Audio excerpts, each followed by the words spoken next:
very much.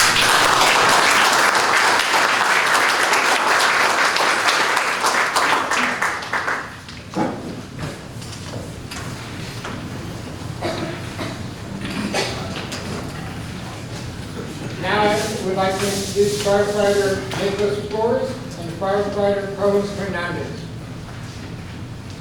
Firefighter Flores started his career with volunteering with the Burnham Fire Department, has started his career with the city of Kirby in August of 2021 and was promoted full-time in October of 2021. Firefighter Hernandez started his career also volunteering with the city of Westlake Fire Department. Mr. Hernandez has begun his career also in Kirby with being part-time in August of 2021 and was promoted to full-time on October 2021. I state your name.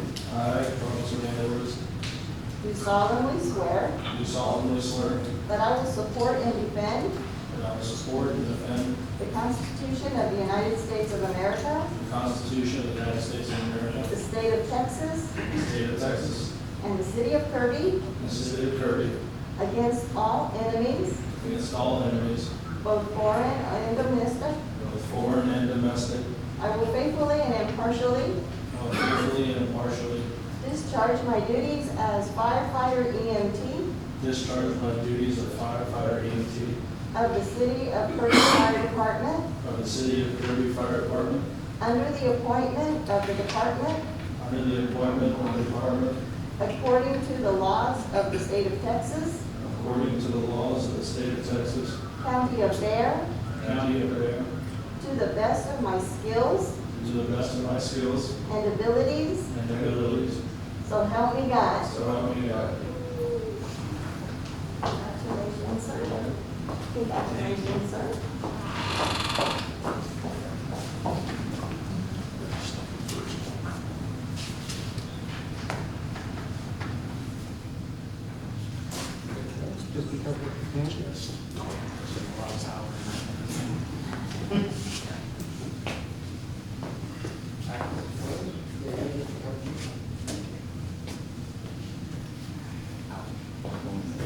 It goes to the first one and put it to the second one.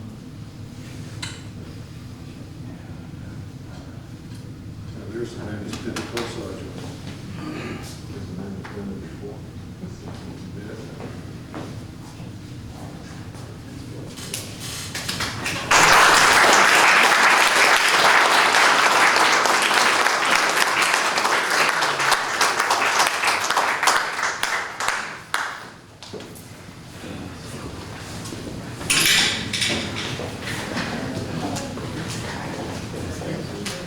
Moving on to 7B, Breast Cancer Awareness Month. I will turn this over to our city manager, Monique. Mayor, council, and all of our residents, as we know, the month of October is National Breast Cancer Awareness Month.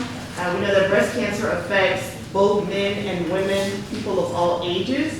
And so every year, in the city of Kirby, we typically like to do something to honor all of our breast cancer survivors that are employees here. So you'll see that some of the council members and staff are wearing the fire department t-shirts. We have been creating a t-shirt every year for several years in support of breast cancer awareness. And so they show that we are supporters of all breast cancer fighters and survivors. And our staff will gather and take a group photo as well on tomorrow and post that in honor of all of our survivors. But particularly tonight, I want to recognize two of our employees that work here in City Hall that are both survivors. So first, I'm going to ask Ms. Tina Infante to come up. She's been a survivor for 10 years to this month. So 2011, she was diagnosed, and she has fought breast cancer, and we want to thank her and continue to encourage her.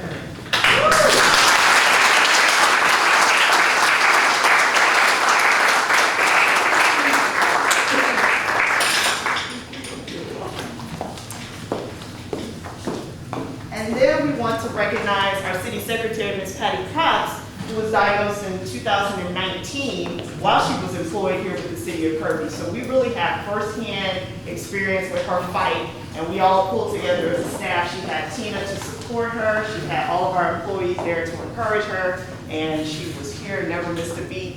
And so she is a survivor, and we want to honor her as well.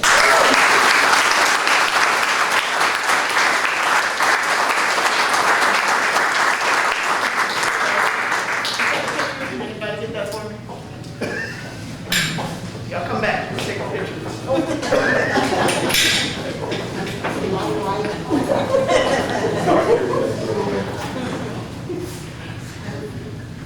Where's the ladies? She getting a close up. Thank you. And if we have any other survivors that are in our audience or here today, and you'd be willing to stand up so that we can also honor you, you can definitely do that. Well, I'm not standing up, but I'm. All right, you can.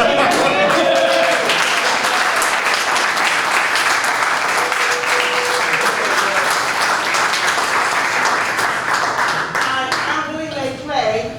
I don't know if I've introduced myself before, but I was diagnosed in 2012.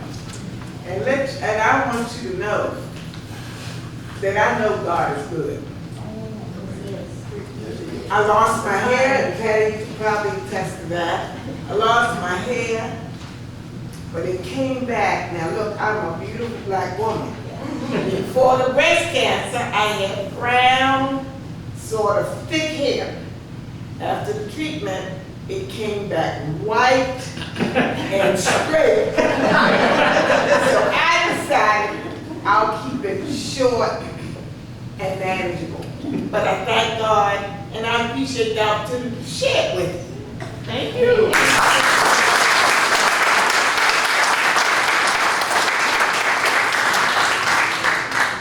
Thank you, Mrs. Clay, and we are glad that you're with us here today. Oh, yes.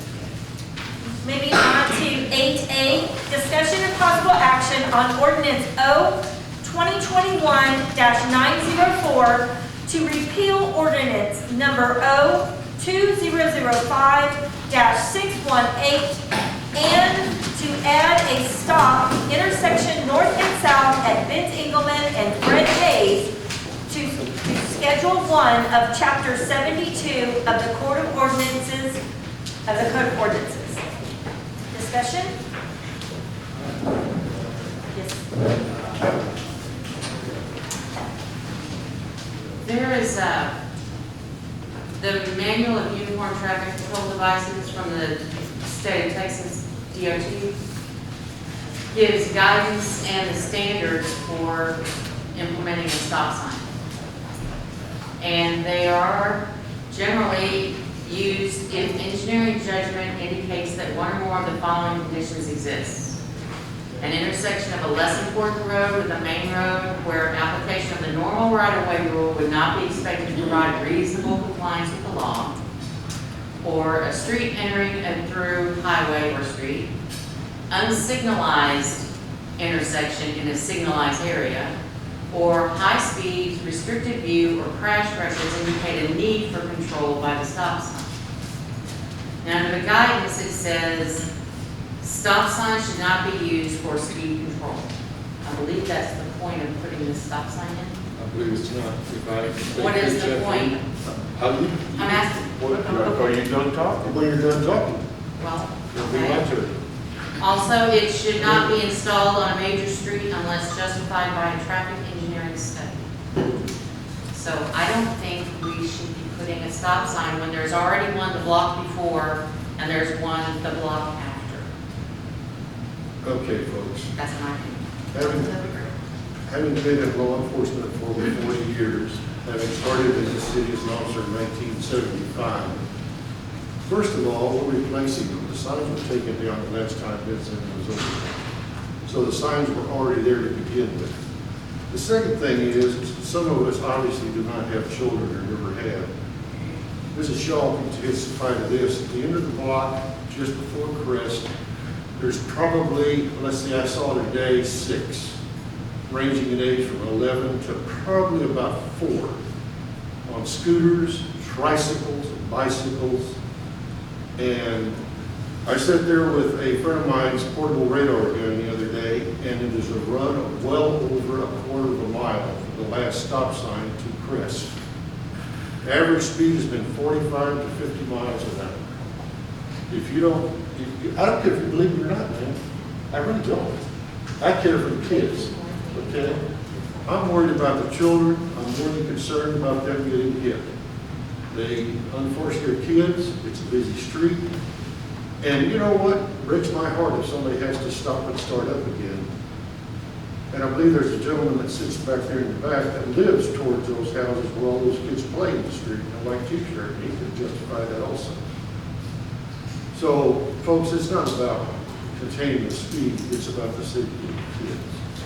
And I think Mrs. Shaw made the comment that she sees them every morning and every evening playing in the street. Am I not correct, Ms. Shaw? So if we want to play the engineer and we want to go through all those things like we did with the volleyball court, go ahead. If you want to save kids' lives and maintain their safety, put the signs up. Simple as that. Thank you, folks. Councilmember Ryder. So, this is one of those topics where basically it comes down to, does it help or hinder the residents? So basically, I was gonna ask before both of you spoke that, like, what's the pros and cons? So obviously, we heard, pro, I mean, obviously, you can't deny that, what you just said, Councilman Grant just said. So, I don't understand by putting the stops, basically by putting the stop sign there, how does that impact the residents negatively? So I'm not really sure what's the pushback for this. It's not negatively impacting the residents. It's actually helping our community. So placing the stop sign there, I have no problem with that. And also with the guidance, Councilwoman Street that you just read, that's guidance, okay? So that's not a directive, so we don't have to follow that. So we can up here decide what we think is best for the community as we should. Councilmember Salazar. Yeah, I haven't heard any negative feedback other than on social media. The guidelines